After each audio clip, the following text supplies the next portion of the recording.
The champagne flute shattered against marble before Zara even heard the gunshot. She dropped to a crouch behind the bar cart, her pulse hammering so violently she could feel it in her teeth, her fingertips, the hollow of her throat where her cheap necklace suddenly felt like a noose. 3 seconds ago, she'd been refilling water glasses at table 12. Now she was pressed against rosewood paneling, listening to screams ricochet off the vaulted ceiling of the obsidian room like trapped birds. This wasn't supposed to happen. Not here. Not in the kind of place where a single reservation required 3 background checks and a deposit that exceeded her monthly rent. Zara Hayes had worked at the Monarch for 18 months, long enough to recognize the difference between old money that whispered and new money that shouted, long enough to know which tables tipped in hundreds and which ones palmed her phone number with 50s attached, long enough to understand that some guests didn't arrive through the front door and some conversations died the moment she approached with fresh bread. But she'd never seen anyone pull a gun inside the dining room until tonight. "Everybody down!" The voice came from somewhere near the kitchen entrance, male, controlled, carrying the kind of authority that made 40 people drop to polished floors without question. "Hands where I can see them. This'll be over in 90 seconds if nobody's stupid." Zara's mind caught on that number. 90 seconds. Precise. Rehearsed. This wasn't rage or desperation. This was a plan. She risked a glance around the edge of the cart. The shooter stood center floor, tactical gear beneath an open suit jacket, face covered by a black balaclava. But it was his posture that made her stomach drop, relaxed, almost bored like he'd done this a dozen times before. His weapon wasn't pointed at the terrified couple clutching each other near the window or the businessman face down beside the sommelier station. It was trained on table 9, on him, Dominic Cade. Zara had served him exactly 7 times in the past 4 months, always Tuesdays, always 9 p.m. sharp, always the same order, ribeye, medium rare, no sides, a single glass of Barolo that he never finished. He was the kind of handsome that didn't need to try, sharp jawline, dark eyes that absorbed everything and revealed nothing, the kind of tailored suit that cost more than her car. More importantly, he was the kind of man who made the manager personally check his reservation, who had 2 phones on the table at all times, who never, ever sat with his back to the door. Except tonight, he wasn't alone. The man seated across from him, broad-shouldered, thick-necked, with the flat stare of someone who'd seen violence up close, looked exactly like what he was supposed to be, a bodyguard, loyal, watchful, unmovable. But right now, he was smiling. Zara's breath caught. She'd spent 18 months reading micro-expressions, the twitch of a jaw that meant the steak was overcooked, the slight leanback that signaled readiness to leave. She'd learned to see what people were trying not to show, and what she saw now was betrayal. The bodyguard, the man who'd sat 3 feet from Dominic Cade for the past 2 hours, slowly slid his chair back, not startled, not defensive. He stood with the ease of someone who'd been waiting for this moment, hands loose at his sides, making no move toward the weapon everyone knew he carried. Dominic didn't move. His expression didn't change. But Zara saw his fingers tighten, almost imperceptibly around the stem of his wine glass. He knew. "Evening, Mr. Cade." The shooter's voice was smooth, almost conversational. "Your friend here says you've been expecting us." The bodyguard's smile widened. "Told you he'd figure it out eventually. Man's got instincts." "Not good enough instincts." The shooter took 2 steps forward. "Where's the ledger?" Dominic finally moved, leaning back in his chair with the kind of lazy grace that shouldn't exist in a hostage situation. When he spoke, his voice was quieter than Zara expected, almost bored. "Marcus has been with me for 6 years. I doubled his salary 3 times, paid for his daughter's surgery, set up a trust fund for his grandkids." His eyes flicked to the bodyguard.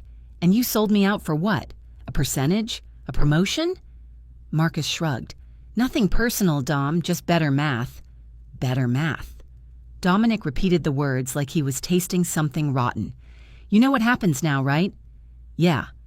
Marcus's hand finally moved, resting on the grip of his own weapon. "You die clean, or you die messy. Your call." 90 seconds, the shooter had said. Zara counted 43 since the glass shattered. Her hands were shaking so badly she had to clench them into fists. Every instinct screamed at her to stay down, stay silent, wait for this to pass like a summer storm. She was a waitress, a nobody, a woman whose biggest decision tonight was supposed to be whether she could afford new tires or had to stretch them another month.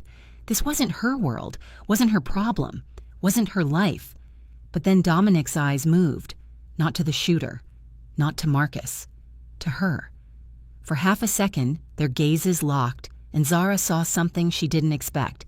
Not fear, not desperation, recognition.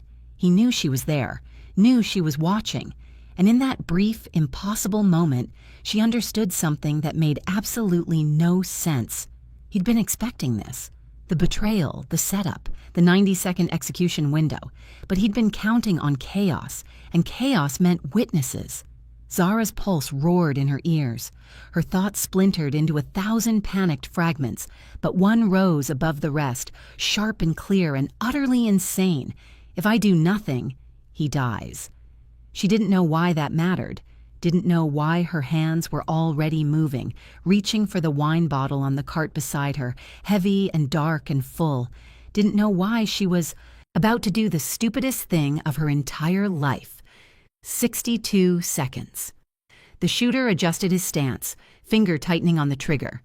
Last chance, Cade. The ledger, or I start removing pieces of you until... The wine bottle hit him in the temple with a wet, sickening crack.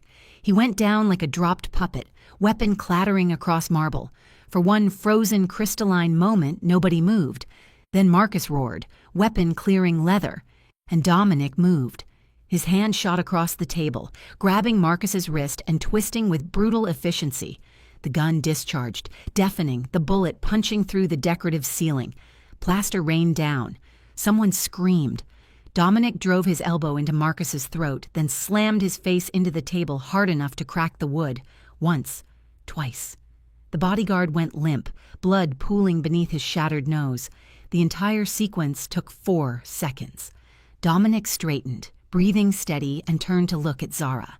She was still crouched behind the cart, wine bottle dangling from nerveless fingers, her entire body vibrating with adrenaline and shock and the dawning realization of what she'd just done.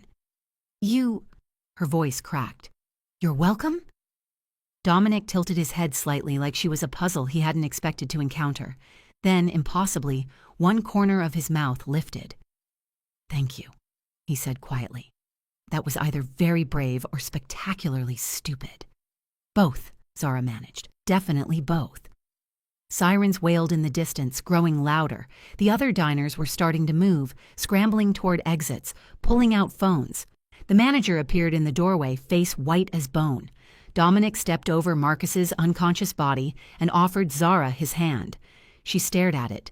This perfectly manicured hand extended to her, like they were meeting at a networking event instead of standing over 2 bleeding men in a restaurant that smelled like gunpowder and terror. "I need to leave," he said simply. "Right now, and you need to come with me." What? You just assaulted an armed intruder in front of 40 witnesses. Half of them are recording. Your face will be on every screen in the city by midnight. His eyes were steady, utterly calm. The people who sent him? They'll want to know who you are, why you interfered, whether you know something. Zara's stomach dropped.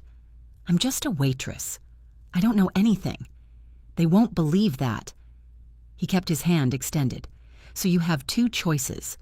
Wait for the police, give a statement, go home, and hope the men who planned this are feeling merciful." His gaze sharpened. "Or trust me for the next 10 minutes and stay alive." "That's not... You can't just..." The words tangled in her throat. Dominic's expression didn't change. 90 seconds, remember? They had this time down to the second, which means there's a cleanup crew less than 3 minutes out. When they arrive and see this, he gestured to the carnage, they'll improvise. And improvisation means collateral damage. Zara looked at his hand, at the door, at the unconscious shooter bleeding onto imported Italian tile, at the life she'd had 18 seconds ago, before she decided to be brave or stupid or both. "If I go with you," she whispered, "what happens?" "I keep you breathing," Dominic said. "That's all I can promise right now." The sirens were close now, close enough that she could hear individual wails separating from the chorus. Zara thought about her studio apartment, her student loans, the car that needed new tires, the ordinary, exhausting, safe life she'd built out of nothing. Then she thought about the way Marcus had smiled when he betrayed the man who'd paid for his daughter's surgery. Thought about 90 seconds. Thought about cleanup crews and collateral damage and men who planned murders with the precision of dinner reservations. She took his hand. Dominic pulled her to her feet, his grip firm and warm and somehow reassuring despite everything. "Kitchen exit," he said. "Stay close. Don't look back." They moved. Behind them, chaos erupted, shouts and sirens and the manager screaming into his phone. But Zara didn't look back. She kept her eyes forward, her hand locked in Dominic's, and ran toward a future she couldn't begin to imagine. The last thing she heard before they burst through the kitchen door was Marcus, conscious now, spitting blood and fury. "You're dead, Cade, you and the fucking waitress!" The door slammed shut, and Zara Hayes, 27-year-old server with $9,000 in savings and a sociology degree she'd never used, realized with perfect, terrifying clarity. Her old life had just ended, and whatever came next, there was no going back. If this story grabbed you by the throat in the first 60 seconds, do me a favor. Like this video if you would have thrown that wine bottle too. Subscribe as we continue the story and comment below. Would you have run with Dominic or stayed to face the police? I read every single answer, and here's the real question. Have you ever had a split-second decision change your entire life? A moment where you chose courage over safety and everything shifted? Share your story below because your experience might be the next one I turn into a script. Where are you watching from? Drop your city or country in the comments. I love seeing how far these stories travel. The black SUV smelled like leather and gunpowder. Zara pressed herself against the passenger door, her reflection ghostly in the tinted window as the city blurred past. Her hands wouldn't stop shaking. She'd clenched them together in her lap 3 times already, but the tremor kept creeping back, spreading up her arms like a slow-motion earthquake. Dominic drove with the kind of calm that felt obscene given what had just happened. One hand on the wheel, the other resting casually on the center console. No white knuckles, no frantic glances in the rearview mirror. He navigated the downtown traffic like a man heading home from a particularly boring corporate dinner. "You're going to want to breathe," he said without looking at her. Zara realized she'd been holding her breath for the past 20 seconds. She exhaled shakily. "Where are we going?" "Somewhere they won't look first." "That's not an answer. It's the only one you're getting right now." His tone wasn't cruel, just matter of fact, like he was explaining a policy she should have already understood. Zara's fingers found the door handle. "Stop the car." "No. I said stop the car." Her voice cracked on the last word, fury and terror tangling into something sharp. "You don't get to just, I didn't agree to be kidnapped." Dominic's jaw tightened, the first real emotion she'd seen since they left the restaurant. "You took my hand. You ran. You made a choice." "I made a choice to not get shot in the next 3 minutes. That's different from this." She gestured wildly at the interior of the SUV, at him, at the city disappearing behind them. "You're right," Dominic said quietly. "It is different. But the moment you threw that bottle, the moment those cameras caught your face, you stopped being a bystander. You became a liability." The word hit her like a slap. A liability? To them. He finally glanced at her, and something in his expression softened. "Not to me." Zara wanted to scream, wanted to cry, wanted to grab the wheel and crash them into a lamppost just so something would make sense again. Instead, she pressed her forehead against the cold window and closed her eyes. "Who are you?" she whispered. Silence stretched between them, broken only by the hum of the engine and the distant wail of sirens that might have been coincidence or might have been hunting them. "Dominic Cade," he said finally. "I run a private equity firm that specializes in distressed asset acquisition. On paper, I'm very boring." "And off paper?" His mouth curved, but it wasn't quite a smile. "Off paper, I know where a lot of bodies are buried, metaphorically speaking." "Jesus Christ." Zara laughed, a high brittle sound that didn't belong to her. "I threw a wine bottle at a hitman to save a hedge fund manager. Private equity, different tax implications. The corner of his mouth twitched. But yes, this is insane. I need to call my roommate. She'll be worried. No phones. Dominic's voice sharpened. Yours is still at the restaurant, which is the only reason you're not already dead. Zara's stomach dropped. My phone is pinging your location to anyone who wants to find you, which is why I had one of my people pocket it before we left. He took a left turn, merging onto a highway she didn't recognize. By now, it's halfway across the city in the pocket of a very confused Uber driver. Despite everything, Zara felt a flicker of something that might have been admiration. You planned that. In the 30 seconds between attempted murder and grand theft, Waitress, you planned a decoy. I've had a lot of practice thinking on my feet. I'm starting to get that. They drove in silence for another 10 minutes. The city gave way to industrial warehouses, then to nothing, just dark roads and darker sky. Zara's panic had settled into a low, constant hum, like tinnitus after a concert. She was too exhausted to maintain full-scale terror. The bodyguard, she said eventually. Marcus, how long did you know? Dominic's knuckles whitened on the steering wheel, first real crack in his composure. 3 weeks. 3 weeks? Zara twisted in her seat to stare at him. You knew for 3 weeks that the man guarding your life was planning to kill you, and you just... What? Kept showing up for dinner reservations? I needed to know who else was involved, how deep the rot went. His voice was flat, clinical. Marcus wasn't smart enough to plan this alone. Someone bought him. I needed them to think they'd succeeded in staying hidden. So you used yourself as bait. Yes. That's the stupidest thing I've ever heard. This time, Dominic actually smiled. Small, but genuine. You should talk. You attacked an armed man with a wine bottle. That was instinct. You made a plan to almost die. And your instinct saved my life. He glanced at her, and for the first time since this nightmare started, Zara saw something in his eyes that looked like respect. Which means you're either incredibly brave or you have a death wish you haven't told me about. Neither. She stopped, trying to find words for the thing that had moved through her in that moment. I saw his face, Marcus's face, the way he smiled when he betrayed you, and I thought if I did nothing, if I just stayed quiet like I always do, I'd never forgive myself. Dominic was quiet for a long moment. When he spoke again, his voice was softer. What do you mean, like you always do?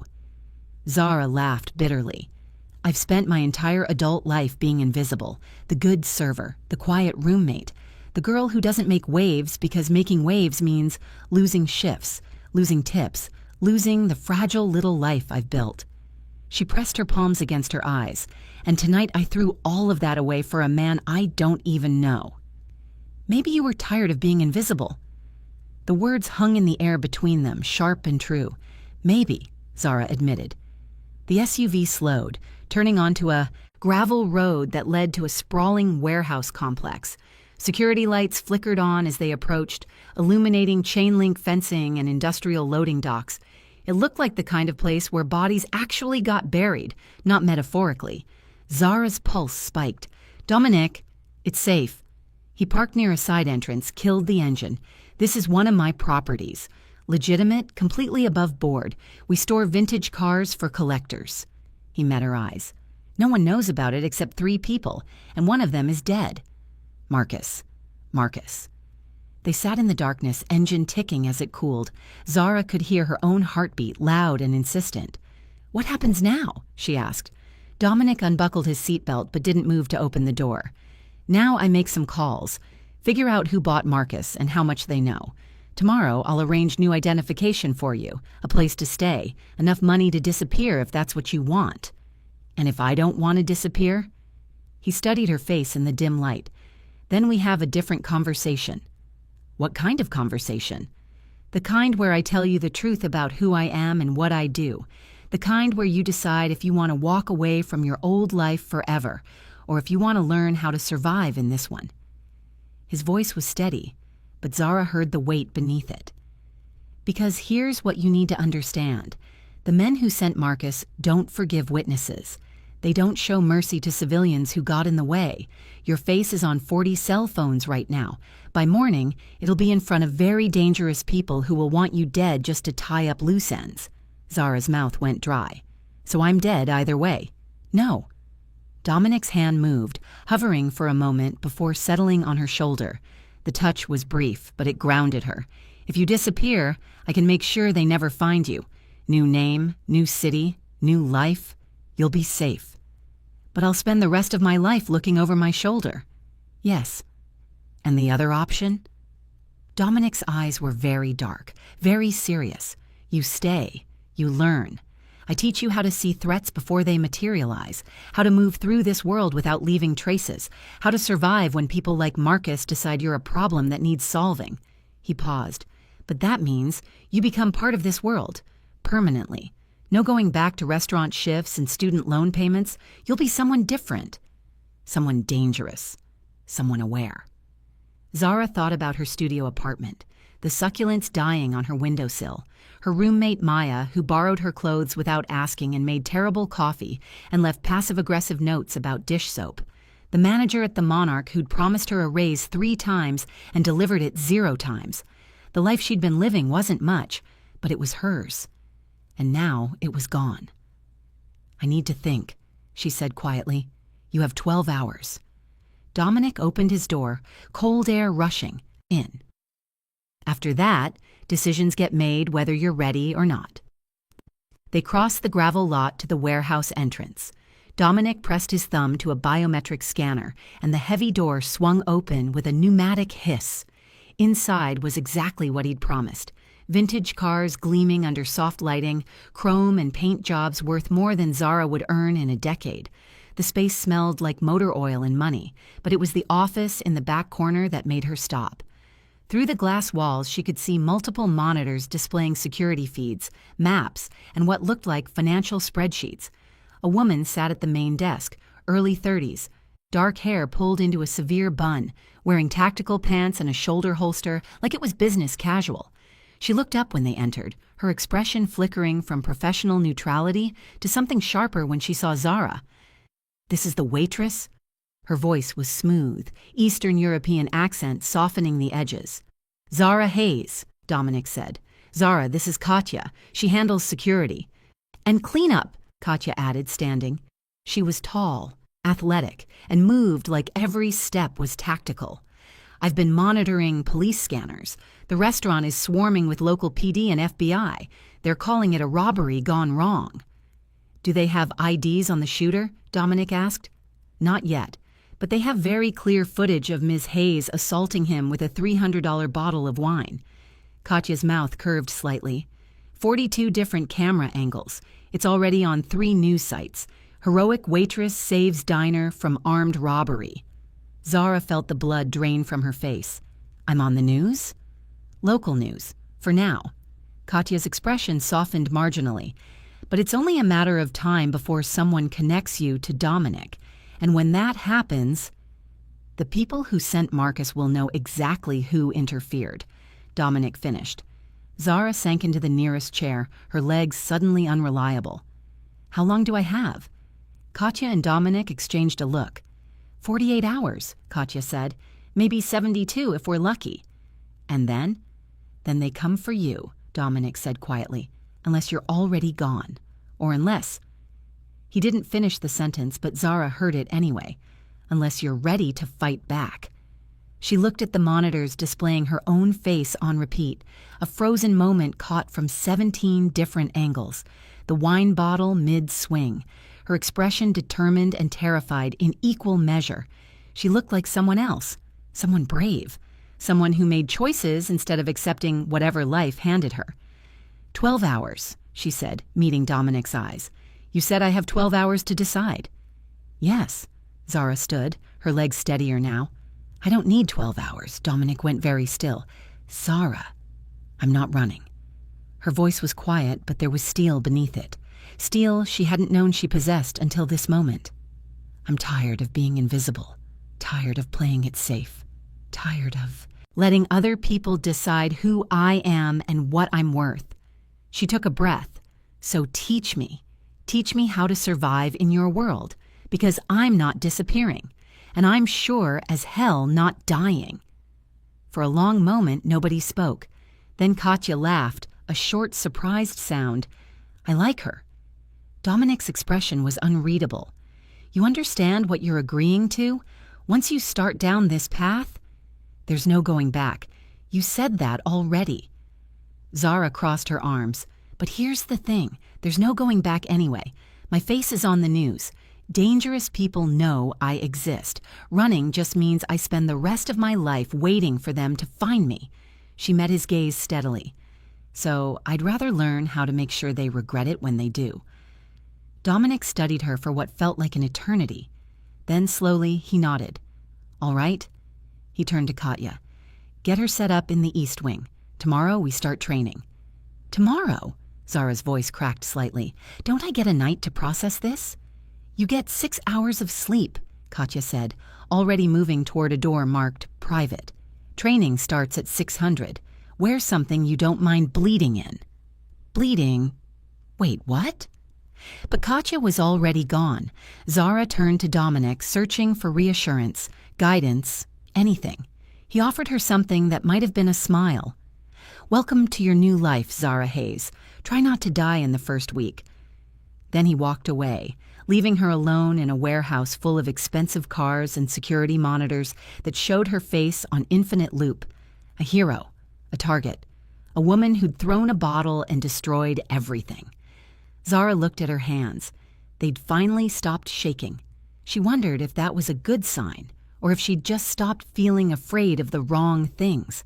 Zara didn't sleep. She lay on the narrow cot in what Katya had called the East Wing, a converted office space with concrete walls, a single window overlooking the warehouse floor, and a door that locked from the outside. The blanket smelled like industrial detergent. The pillow was flat as cardboard, but it wasn't the accommodations keeping her awake. It was the fact that 6 hours ago, she'd been worried about whether Table 7 would leave a decent tip. And now she was lying in a secret warehouse, waiting for dawn so a woman with a shoulder holster could teach her how not to die. Her mind kept circling back to the same moment. Marcus's smile, the way betrayal looked so much like satisfaction, the casual cruelty of selling out someone who'd trusted you, who'd paid for your daughter's surgery, who'd given you 6 years of loyalty in return for nothing. Just better math, he'd said. Zara wondered what the math looked like from where Marcus was now. Probably a hospital bed with a police guard, possibly a morgue. Dominic hadn't said, and she hadn't asked. She was learning there were questions you didn't ask in this world. At 5:47 a.m., 13 minutes before her alarm, the door opened. Katya stood silhouetted against the hallway light, already dressed in tactical gear, her hair pulled back so severely it looked painful. She held 2 cups of coffee, steam curling into the cold air. "You're awake," she observed, not surprised. "Couldn't sleep." "Good. Sleep is a luxury you can't afford yet." Katya handed her one of the cups. Black, no sugar. "Get dressed. Training starts in 10 minutes. "You said 0600. I lied. Welcome to Lesson 1. Don't trust schedules." Katya's mouth curved slightly. People who rely on predictability die predictably. Zara took a sip of coffee. It was strong enough to strip paint. "Is everything going to be a lesson?" "Everything is a lesson. Whether you learn from it determines whether you survive." Katya turned to leave, paused. "Wear layers. You'll sweat through the first 2. The training floor was in the warehouse's basement, a space that looked like it had been designed by someone who understood exactly how to break a human body and wanted to practice efficiently. Padded mats covered half the floor. The other half was concrete. Punching bags hung from reinforced chains. A rack of weapons, knives, batons, training guns, lined one wall. The opposite wall was entirely mirrors, reflecting everything back at twice the intensity. Dominic stood near the center, wearing dark athletic gear that made him look less like a private equity manager and more like exactly what he was, dangerous. "Zara," he acknowledged her with a nod. "How do you feel?" "Terrified," she said honestly. "Good. Fear keeps you sharp." He gestured to the mats. "Come here." She approached slowly, acutely aware that both he and Katya were watching her walk, cataloging something she couldn't name. "First things first," Dominic said. "Show me how you defend yourself if someone grabbed you from behind." Zara blinked. What? Someone grabs you right now. What do you do? I've never. Katya moved before Zara could finish the sentence, fast and silent, arms wrapping around her from behind, pinning her arms to her sides. Panic flared. Zara struggled instinctively, twisting, trying to break free. Katya's grip was iron, immovable. "Stop!" Dominic's voice cut through her panic. "Katya, release!" The pressure vanished. Zara stumbled forward, breathing hard, adrenaline singing through her veins. "What did you just learn?" Dominic asked. "That she's stronger than me?" Zara's voice came out sharper than intended. "That panic makes you predictable." He crossed his arms. "You twisted right. Everyone twists right when grabbed from behind. It's instinct, which means your attacker expects it and compensates." He moved closer. "The first rule of survival isn't strength. It's doing what they don't expect. So I should twist left? You should stop thinking in terms of left and right and start thinking in terms of leverage, weak points, and speed." Katya circled behind her again. "Every body has vulnerabilities. Doesn't matter how strong they are. Instep, knee, groin, solar plexus, throat, eyes. You're not trying to win a fight. You're trying to create enough pain to escape." "Again," Dominic said. Katya grabbed her. This time, instead of twisting, Zara drove her heel down onto Katya's instep. Not hard enough to injure, this was training, but enough to signal intent. Katya released immediately, stepping back with an approving nod. "Better," Dominic said, "but you hesitated. Hesitation gets you killed." They drilled for 2 hours. Grabs from behind, grabs from the front, someone pinning her against a wall, someone reaching for her throat. Each scenario played out a dozen times until Zara's muscles screamed and sweat soaked through her shirt and sports bra, dripping onto the mats. Katya was relentless. Every mistake was corrected immediately, physically. Wrong angle? Katya adjusted her arm with enough force that Zara felt it in her bones. Weak strike? Katya made her repeat it until her knuckles were raw. But she was also patient in a way Zara hadn't expected. When Zara's frustration peaked, when she wanted to scream that this was impossible, that she wasn't built for this, Katya would demonstrate the move one more time, slower, breaking it into components Zara could actually process. "You're thinking too much," Katya said during a water break. "Your body knows what to do. Your brain is getting in the way." "My brain is trying to keep me from getting hurt. Your brain is trying to keep you comfortable. Different thing." Katya took a long drink from her bottle. "Comfort is the enemy of competence. You need to get comfortable being uncomfortable." By hour 3, something shifted. Zara stopped thinking about the moves and started feeling them. The angle of her elbow when she struck. The transfer of weight when she twisted free. The exact amount of force needed to make someone reconsider grabbing her. Her body was learning a language her mind hadn't caught up to yet. "Good," Dominic said, watching from the sidelines. "Now the hard part." Zara wanted to laugh. "That wasn't the hard part. That was mechanics. Now we add psychology." He stepped onto the mat. "Attack me." Zara froze. "What?" "You heard me. Attack me like you mean it."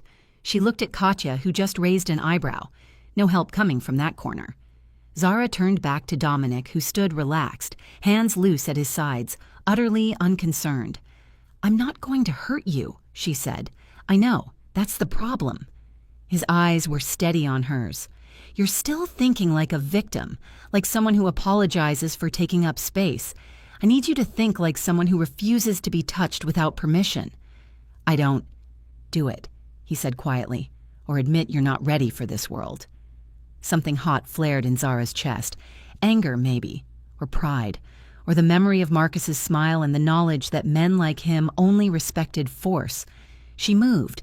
Not gracefully, not perfectly, but she moved with intention, driving forward, aiming for his solar plexus the way Katya had taught her.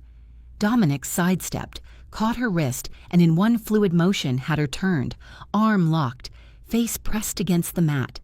"Again," he said, releasing her. She attacked again.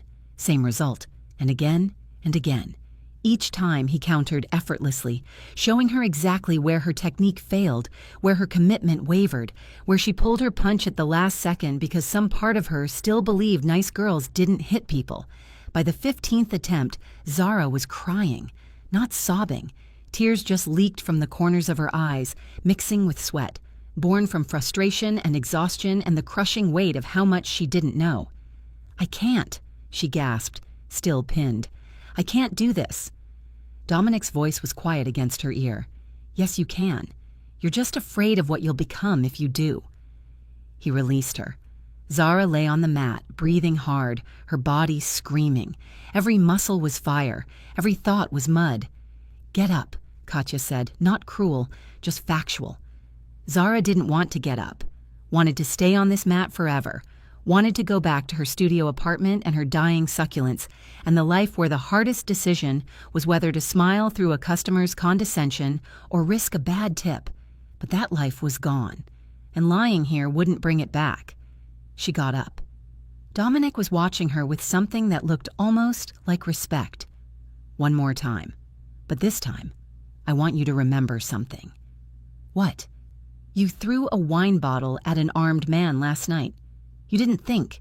You didn't hesitate. You saw what needed to happen, and you did it." His voice lowered. "That person is still inside you. I need you to find her again." Zara wiped her face with the back of her hand. Her arm trembled with fatigue. She thought about the moment in the restaurant, the split second between seeing Marcus's betrayal and deciding to act. There had been no time for doubt, no space for fear, just recognition of what needed to happen, and the will to make it happen. She looked at Dominic, seeing past the expensive haircut and the calculated calm to the man underneath, the one who'd used himself as bait, who'd known for 3 weeks he was going to be betrayed and walked into that restaurant anyway, who'd survived by being willing to do what others wouldn't. Zara attacked. This time she didn't pull her punch, didn't hesitate, didn't apologize with her body language. She committed fully, driving forward with everything she had, and when Dominic moved to counter, she adjusted mid-strike, shifted her weight, and landed a blow to his ribs that wasn't enough to hurt him, but was enough to make him acknowledge it. He caught her follow-up, but this time there was surprise in his eyes. "There," he said, releasing her, a genuine smile breaking across his face. "That's who you need to be." Zara stood there, chest heaving, hands shaking, something fierce and unfamiliar burning in her chest. Katya slow-clapped from the sidelines. "Not bad for a waitress." "Former waitress," Zara corrected, surprising herself. The words hung in the air, solid and real. She wasn't going back, wasn't disappearing, wasn't running. She was becoming someone new, someone who hit back, someone who survived. "Break time," Dominic said, tossing her a towel. 15 minutes. Then we moved to situational awareness." As he walked away, Katya approached, something almost like approval in her eyes. "You broke through your own ceiling today," she said quietly. "Most people never do. They carry their limitations like badges." She paused. "But you need to know something." "What?" "The training only gets harder from here, and harder doesn't just mean physically." Katya's expression was serious. "Dominic is going to push you to places you didn't know you could go, break parts of you that need breaking, and rebuild you into something that can survive what's coming." "What is coming?" Katya glanced toward the office where Dominic had disappeared. "He hasn't told you yet, has he? About what Marcus was actually selling." Zara's stomach tightened. "He said a ledger." "Not just any ledger." Katya's voice dropped. "A list of names. People who've bought their way into legitimate businesses using very illegitimate money. Judges, politicians, CEOs. People who would kill entire families to keep that information buried." The weight of it hit Zara like a physical blow.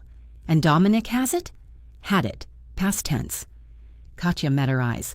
"Marcus told them where it was hidden, which means the people hunting Dominic aren't just trying to kill him anymore. What are they trying to do? Erase him, his company, his assets, every person who ever worked for him." Katya's expression was grim.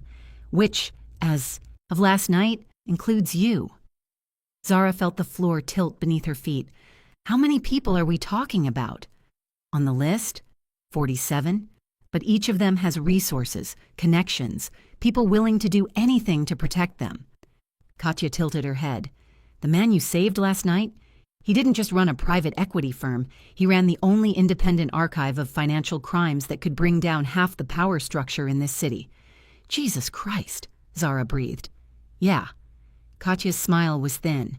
So when I say the training gets harder, I mean you have maybe 2 weeks before they find this location, and when they do, you need to be ready to fight like your life depends on it. Because it does. Because it does, Katya confirmed. The door to the office opened. Dominic emerged, his expression unreadable, carrying a slim black folder. He crossed the training floor and stopped in front of Zara, holding out the folder. "What is this?" she asked. "Your choice."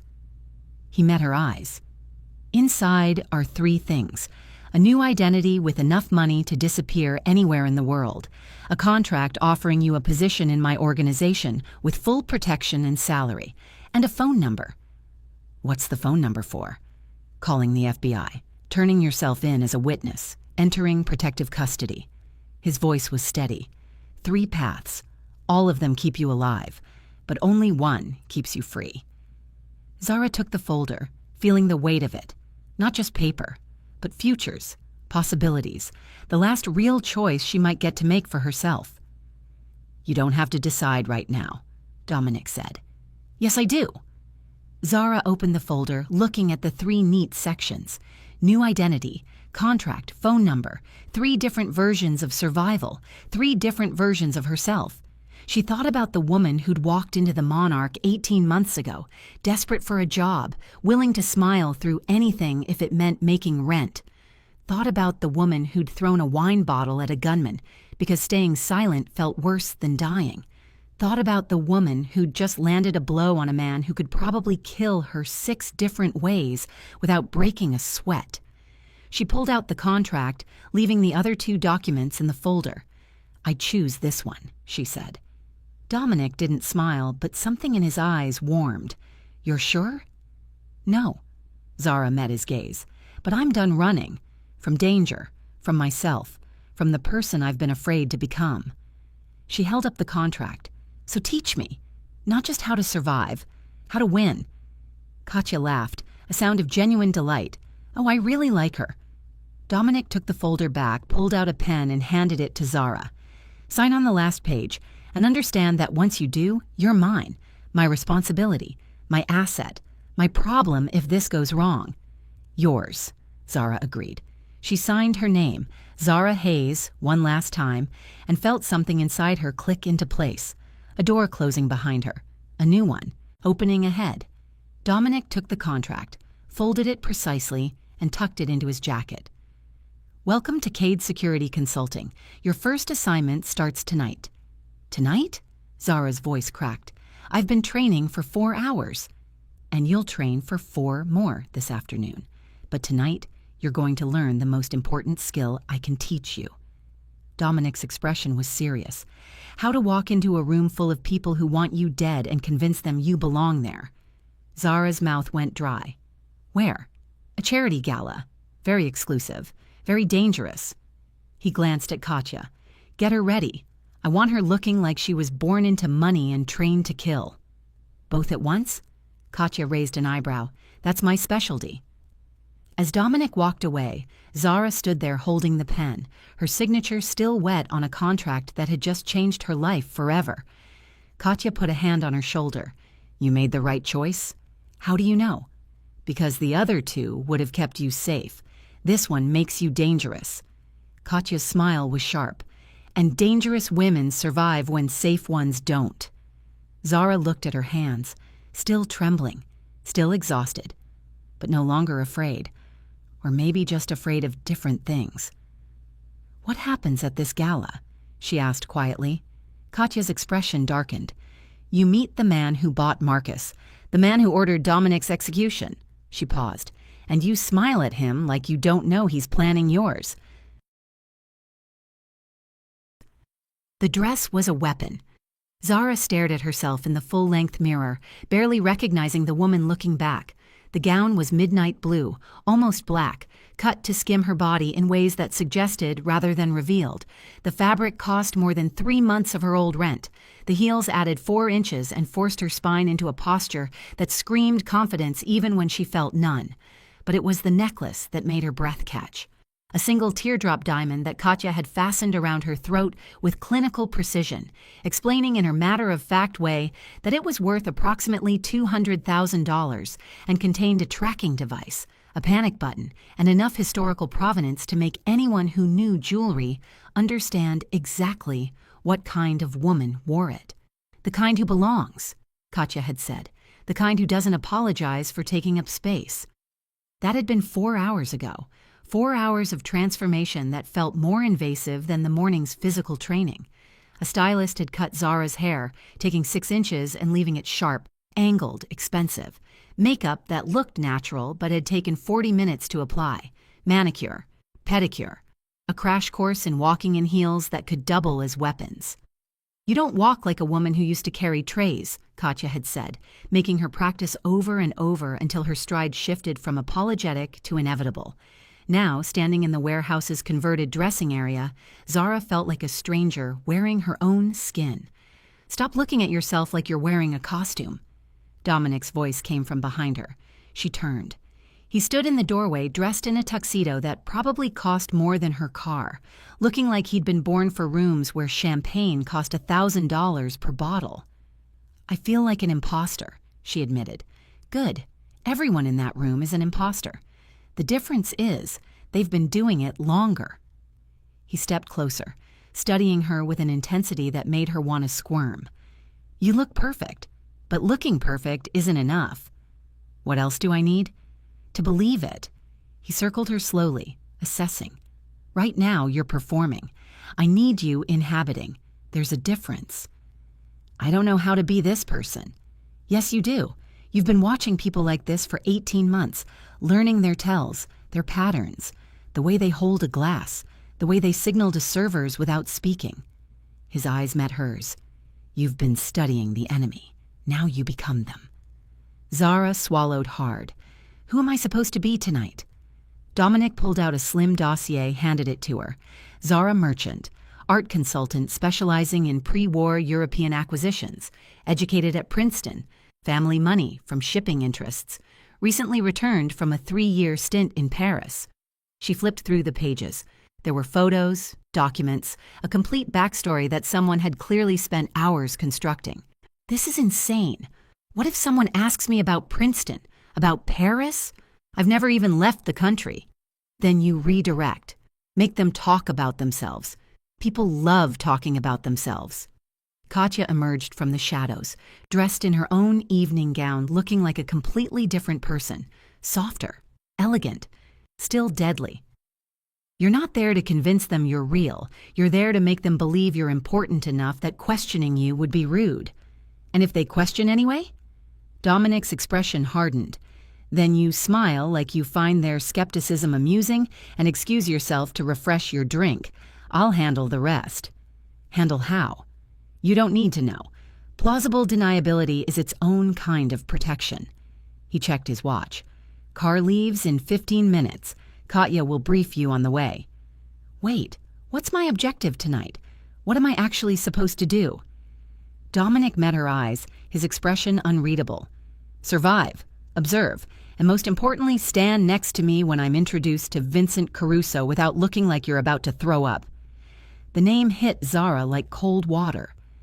Caruso, the man who bought Marcus, who ordered my execution, who currently believes I don't know his identity. Dominic's voice was ice. "Tonight we're going to let him think he succeeded in staying hidden, and you're going to be the detail that makes him doubt himself." "I don't understand." "You will." He turned to leave, paused. "One more thing. If something goes wrong, and it might, your only job is to get out. Don't try to help me. Don't try to be a hero. Just get to the street and call the number Katya programmed into your phone." "What number?" "The one that makes you disappear." He didn't wait for her response, just walked away, leaving Zara standing in a dress that cost more than her education, about to walk into a room full of people who wanted her dead. Katya touched her elbow. Come on, we need to go over the faces. The limousine's interior smelled like leather and money. Zara sat across from Katya, who'd spread a dozen photographs across the seat between them. These are the people you need to recognize on sight, Katya said, tapping each photo. Vincent Caruso, real estate developer. Also launders money for 3 different criminal organizations. This is his wife, Elena. Former model, current trophy. Smarter than she looks. Zara studied the faces. Caruso was handsome in that polished, expensive way. Silver hair, strong jaw, the kind of smile that belonged on campaign posters. Elena was 20 years younger, blonde, with the kind of beauty that required maintenance. This is Richard Moss, federal judge, on Caruso's payroll. This is Senator Patricia Wexler. Same. This is... How many? Zara interrupted. How many people at this party are part of... whatever this is? Katya's smile was thin. At least half, maybe more. This is how power works in this city, not in back alleys, in ballrooms. The car glided through downtown, heading toward the historical district where old money lived in buildings that predated the Civil War. What's Dominic's plan? Zara asked. We can't just walk in there and pretend everything's normal. That's exactly what we do. Caruso thinks Dominic is dead or running. Seeing him at this event, calm and confident, will create doubt. Doubt creates mistakes. Katya leaned forward. Your job is to be the detail that doesn't fit. You're new. Unknown. Expensive. Standing close to Dominic like you belong there. It'll make Caruso wonder what he missed. Who you are. What you know. And then we watch him panic. The car pulled up to the Ashford estate, a 3-story mansion lit like a stage set, valets in white jackets moving with choreographed efficiency. Through the windows, Zara could see chandeliers, couples in evening wear, the golden glow of wealth on display. Her hands were shaking. Katya noticed, covered Zara's hand with her own. Listen to me. You've already done the hardest thing. You chose to step into this world. Everything after that is just details. Details like not dying? Exactly. Katya's smile was sharp. Now get out of this car like you own the fucking building. The ballroom was overwhelming. Crystal chandeliers threw fractured light across marble floors. A string quartet played something classical in the corner. Servers moved like ghosts, offering champagne and hors d'oeuvres on silver trays that caught the light. And everywhere, people. Beautiful people. Powerful people. People who moved through the space with the ease of those who'd never questioned their right to be there. Zara felt every eye turn toward her as she entered on Dominic's arm. Breathe, he murmured. You belong here. I really don't. Neither do half these people. They're just better at lying about it.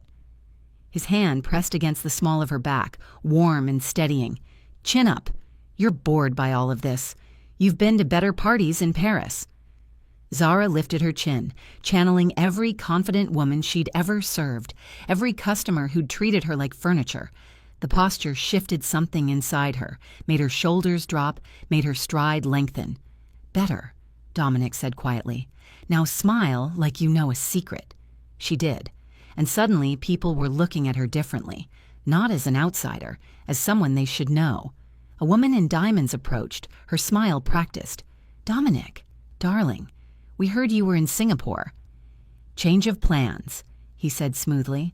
May I introduce Zara Merchant? Zara, this is Diane Rothschild. Zara extended her hand, keeping her grip firm but not aggressive. Lovely to meet you. Diane's eyes swept over her, assessing, calculating. Merchant, are you related to the Boston merchants? Distantly, Zara said, the lie sliding out easier than expected. Shipping side of the family. Ah, Diane's smile sharpened. And how do you know Dominic? We met through mutual. Interests? Zara let the ambiguity hang. Art, primarily. How fascinating. Diane's tone suggested it was anything but. She turned back to Dominic. You must come by the house. Marcus was asking about you just last week. The name dropped like a stone. Dominic's expression didn't change. Was he? How is Marcus these days? Recovering, I hear. Some sort of accident. Diane's eyes glittered with something that might have been malice or might have been curiosity. Such a shame. Indeed. Dominic's hand tightened imperceptibly against Zara's back. "If you'll excuse us, I promised Zara an introduction to the Chagall in the East Gallery." They moved away smoothly, Dominic navigating the crowd with practiced ease. "That woman knows," Zara whispered. "Of course she knows. Everyone here knows something. The question is what they'll do with that knowledge." He guided her toward a quieter corner. "And here comes the real test." Zara followed his gaze.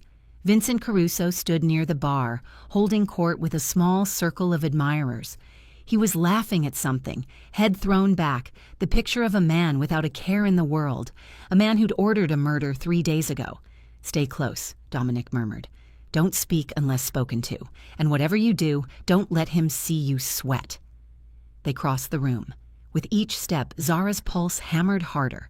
This was the man, the one who'd bought Marcus's loyalty, the one who wanted Dominic dead, the one who would kill her without hesitation if he knew who she was. Caruso saw them approaching. His smile faltered for just a fraction of a second, so brief Zara almost missed it, before sliding back into place. "Dominic Cade." Caruso's voice was warm, rich, carrying just a hint of surprise. "I heard you were out of town." "I was. I'm back." Dominic's tone was light, casual, giving nothing away. "Vincent, I'd like you to meet Zara Merchant." Caruso's eyes shifted to her, and Zara felt the weight of his attention like a physical thing. He was studying her, cataloging, searching for the piece that didn't fit. "Ms. Merchant." He took her hand, his grip firm, his smile perfect. "Have we met before?" This was the moment, the test. Zara smiled, channeling every ounce of bored confidence she could summon. "I don't believe so. I've been abroad for several years." "Paris," Dominic added. "Zara's an art consultant." "How interesting." Caruso held her gaze a beat too long. "What brings you back to the States?" "New acquisitions, new opportunities." Zara tilted her head slightly. "The market is shifting. I prefer to be where the movement is." It was vague enough to mean nothing, specific enough to sound informed. Caruso's smile didn't waver, but something flickered in his eyes. Calculation, suspicion. "Well," he released her hand, "any friend of Dominic's is welcome in our circles." He turned back to Dominic. "We should have lunch soon, catch up properly." "I'd like that," Dominic said. "My assistant will reach out." They moved away, Dominic guiding her with practiced ease, his expression neutral until they were safely in the next room. "You did well," he said quietly.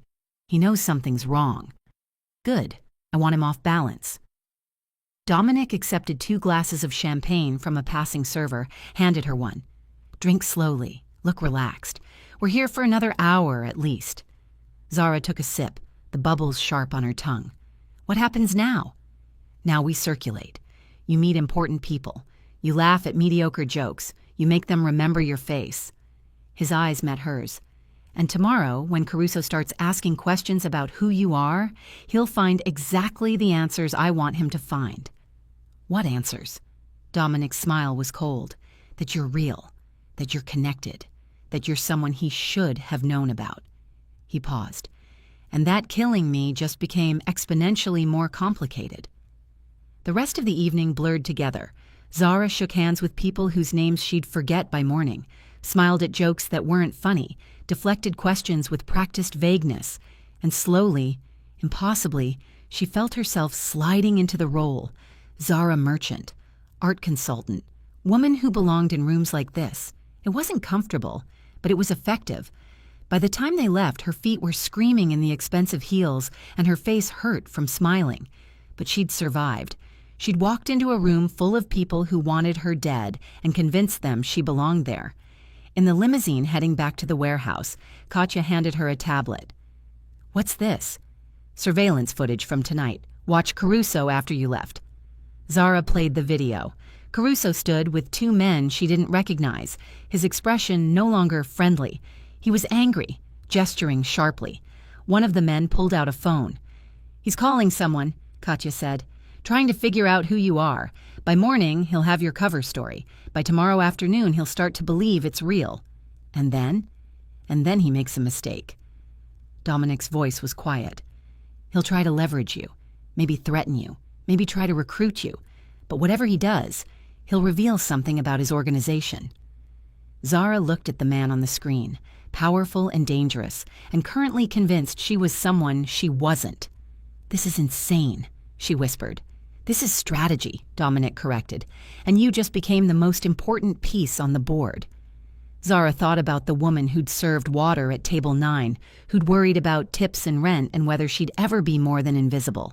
That woman was gone, replaced by someone who could walk into a room full of killers and make them doubt what they knew. Someone dangerous, someone surviving, someone who'd just learned that power wasn't about strength. It was about making your enemies uncertain. "What's next?" she asked. Dominic's smile was sharp.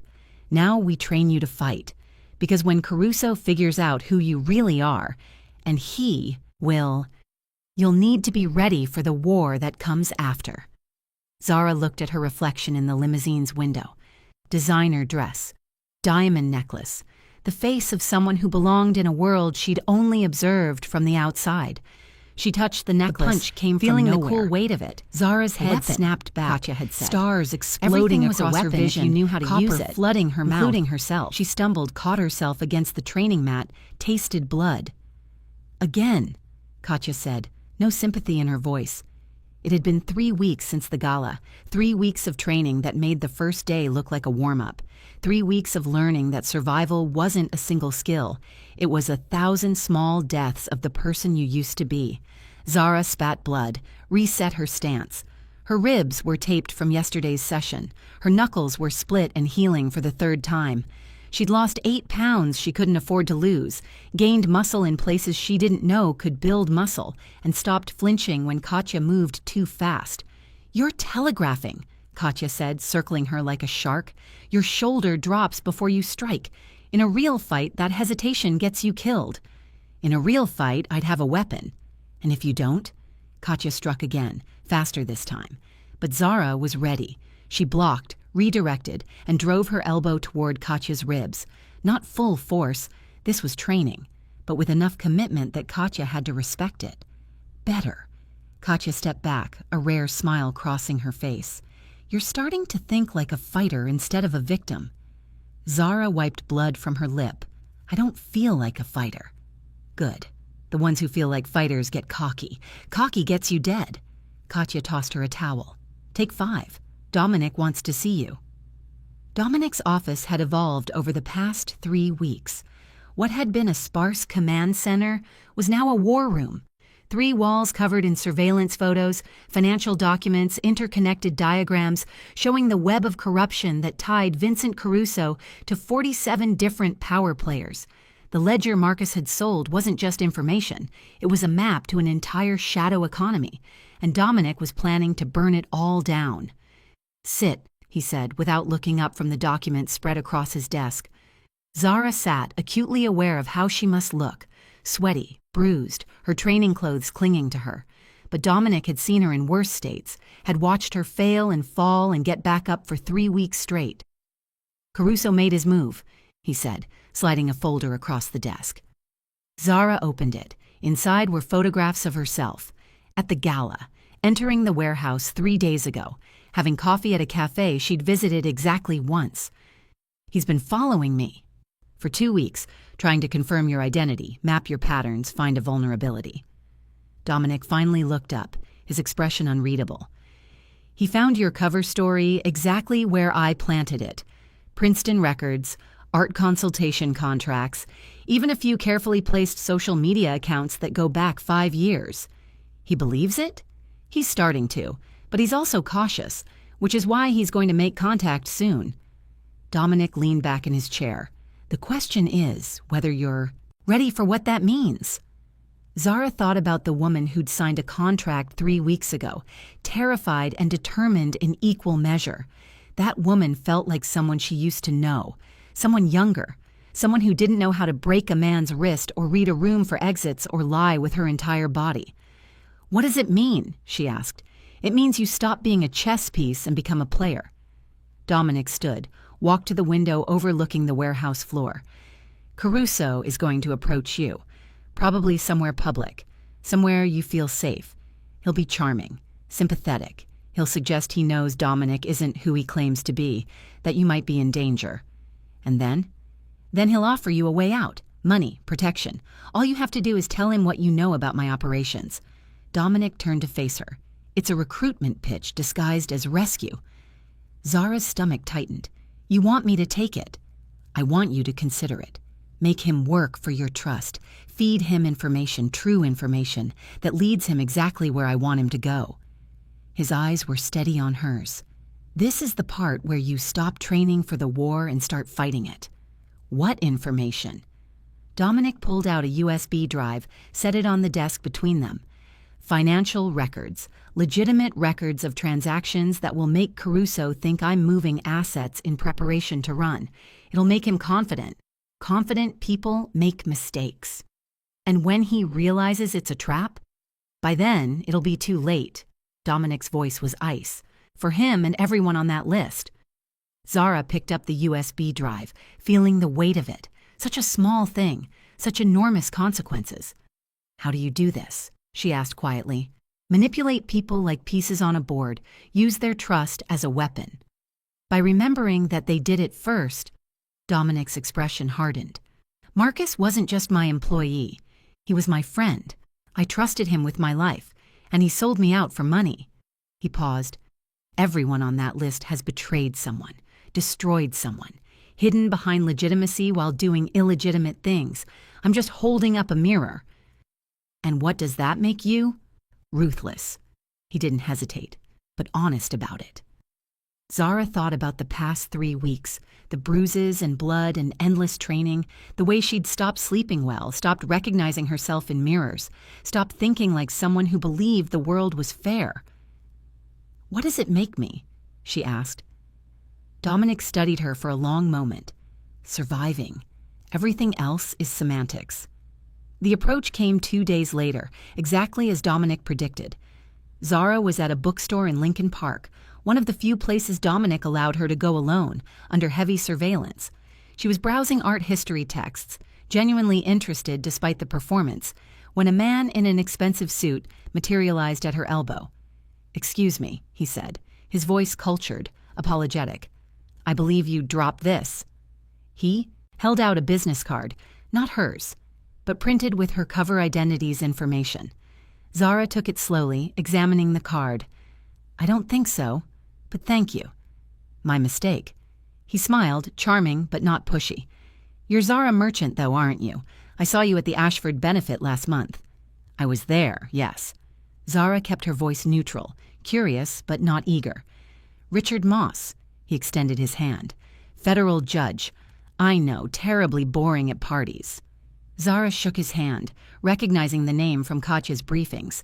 One of Caruso's people. Not a player, a messenger. "Not boring," she said politely. "Just careful what you discuss at social events, I'd imagine." "Exactly." His smile widened. "I was actually hoping to run into you. A mutual friend suggested we should talk." "Which friend?" "Vincent Caruso. He mentioned you might have questions about some of the people in our circles." Moss lowered his voice slightly. "Specifically about Dominic Cade." There it was, the hook. Zara let uncertainty flicker across her face. Not too much, just enough. "I'm not sure what you mean." "Of course. Forgive me for being presumptuous." Moss pulled out his own card, legitimate this time. "If you ever want to discuss art acquisitions or anything else, in a more private setting, please don't hesitate to call. Mr. Caruso is always interested in meeting knowledgeable people." He left before she could respond, disappearing into the stacks like he'd never been there.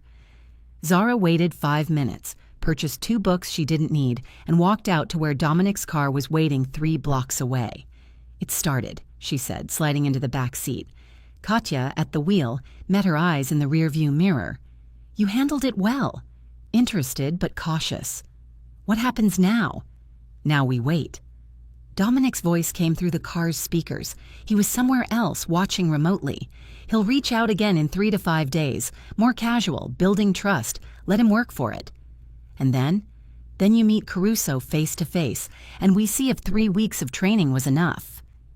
4 days later, Zara sat in a private dining room at one of the city's most exclusive restaurants across the table from Vincent Caruso. He'd called personally, his voice warm, inviting her to discuss a potential art acquisition for his corporate offices. The pretext was thin, but she'd accepted, playing the role of someone flattered by the attention. Now, watching him pour wine with practiced ease, she understood why people trusted him. He radiated competence, charm, the kind of charisma that made you want to believe whatever he said. "Thank you for meeting me on such short notice," Caruso said, handing her a glass. "I know you must be incredibly busy." "Not too busy for an interesting opportunity." Zara sipped the wine. "Expensive, of course.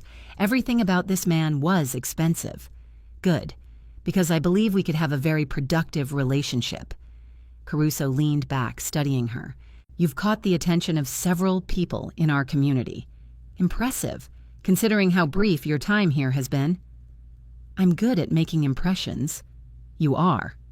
His smile didn't waver. "Which is why I wanted to speak with you personally, about Dominic Cade." Zara let surprise register, subtle, contained. "What about him? How well do you know him?" "Professionally.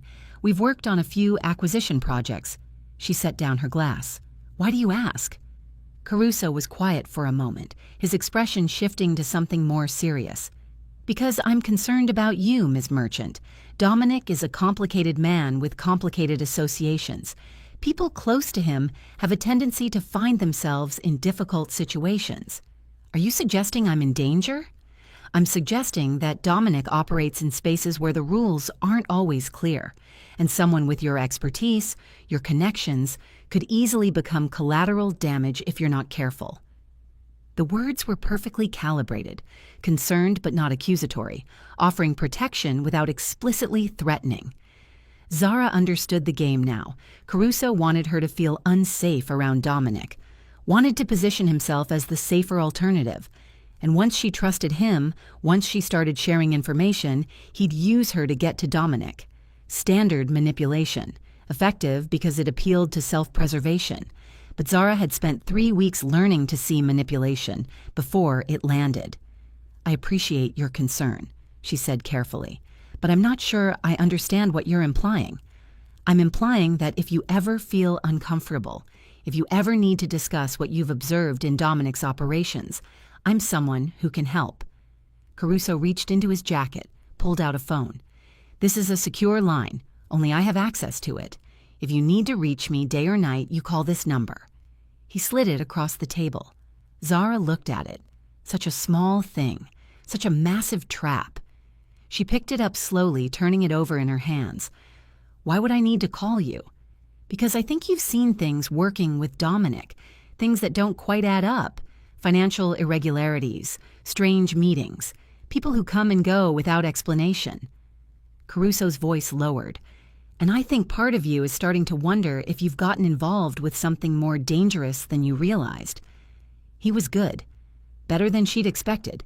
Every word designed to create doubt, to exploit the natural paranoia that came with living in Dominic's world. If she'd actually been Zara Merchant, art consultant, she might have believed him. But she wasn't Zara Merchant. Not really.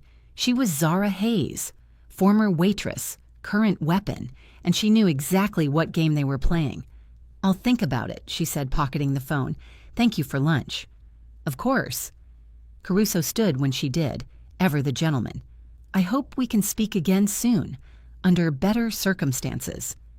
Zara smiled, the expression careful, measured. "I hope so, too." She left the restaurant, walked 3 blocks to where Katya waited, and got into the car without looking back. "How did I do?" she asked. Katya was grinning. "You just convinced a man who orders executions over dinner that you're considering betraying Dominic. I'd say you did perfectly." He gave me a phone. "We know. Dominic's been listening the entire time." Katya pulled into traffic. Now we feed him the information and watch him take the bait. That night, Zara stood on the warehouse roof, the USB drive in her pocket, the city glowing beneath a sky that threatened rain. Dominic found her there, 2 cups of coffee in hand. He didn't speak, just offered her one and stood beside her, both of them looking out at the lights. "I lied to him," Zara said quietly. sat across from him and lied with my entire face. Yes, and tomorrow I'm going to call him, feed him information designed to destroy his life. Yes, and I don't feel bad about it. She turned to look at Dominic. What does that make me? He met her gaze, his expression serious. Someone who survived long enough to become dangerous.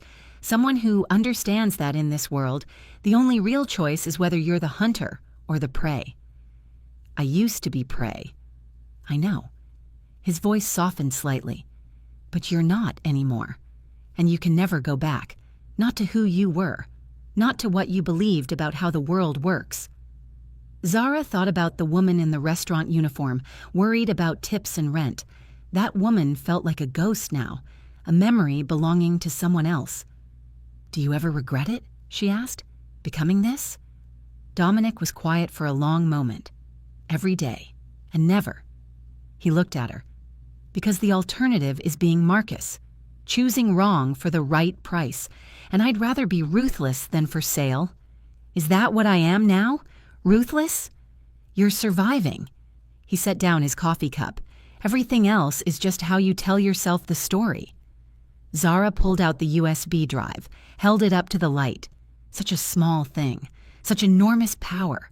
Tomorrow she'd call Caruso, feed him these files, watch him believe he was winning.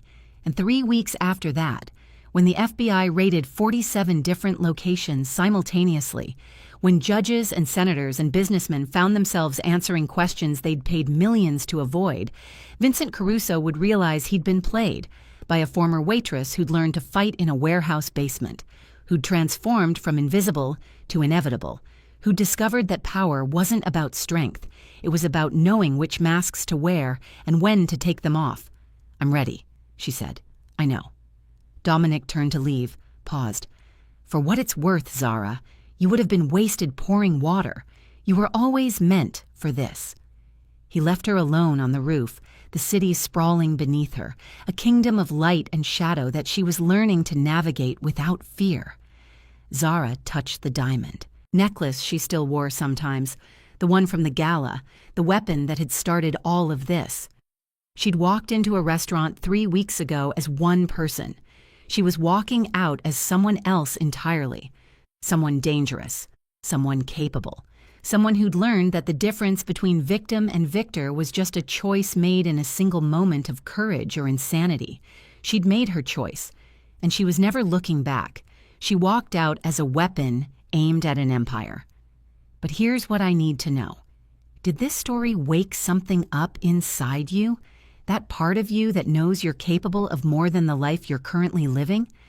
Like this video, if Zara's transformation hit different, subscribe, because I'm creating stories that show you what's possible when ordinary people refuse to stay ordinary. Comment your truth. What version of yourself are you ready to leave behind? What transformation are you too afraid to start? Thank you for watching. Till next time, stay safe.